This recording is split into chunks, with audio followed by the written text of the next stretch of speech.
शवों को सुरक्षित रखने का क्या है मिस्र का फार्मूला? कैसे शवों को सुरक्षित रखकर उन्हें मम्मी बनाते थे?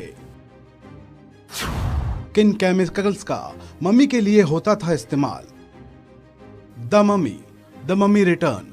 हॉलीवुड की इन फिल्मों को तो आपने जरूर देखा होगा। 1999 में आई इन फिल्मों ने बहुत कमाई भी की थी। भारत में इसके हिंदी वर्जन भी खूब देखे गए और सराहे भी गए।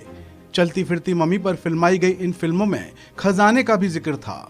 इसके बाद इसकी कई सीरीज में मम्मी बनाने की प्रक्रिया को भी दर्शाया गया।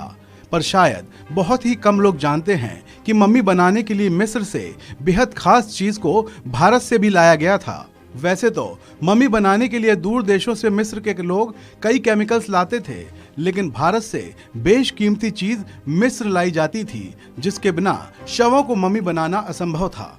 मिस्र के पिरामिड और मम्मी पर लगातार रिसर्च होती रहती है, इसलिए इससे जुड़ी कई रोचक कहानियां आपके सामने आती रहती हैं। वहीं एक नई खोज में नया रहस्य सामने आया है।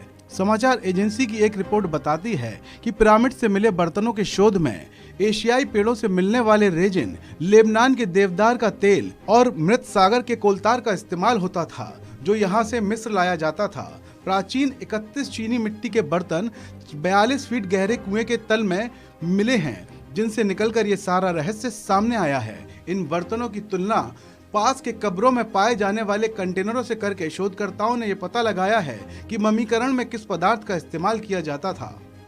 व्यक्ति की मौत के बाद शव का मम्मीकरण किया जाता था, जिस प्रक्रिया में एक लेप लगाकर इन शवों को पिरामिडों में रखते थे। वहां के लोगों में ऐसी मान्यता थी कि ऐसा करने से उनके पूर्वज सुरक्षित तरीके से अगले जन्म में पहुंच जाएंगे। इस अध्ययन को करने वाले मुख्य लेखक मैक्सिम रेजोट के मुताबिक इन बर्तनों में मिलने वाले पदार्थों में एंटी फंगल, एंटी बैक्टीरियल गुण थे, जो मानव ऊतकों को संरक्षित करते थे। इसके साथ ही इनमें खुशबू होती थी, जो गंध से बचाती थी।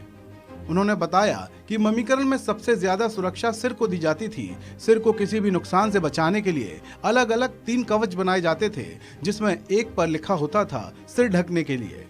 एक मम्मी को बनाने की प्रक्रिया में 70 दिनों का वक्त लग जाता था। इसमें शव को पहले नेट्रॉन झील के नमक से सुखाकर शरीर के अंदर से अंग निकाल लिए जाते थे, जिसमें फेफड़े, पेट, आंत और यकृत समेत दिमाग को शरीर से निकाल लिया जाता था। फिर पुजारी शरीर को धोकर कई तरह के लेप लगाते थे, ताकि शरीर को किसी नुकसान से बचाया जा सके।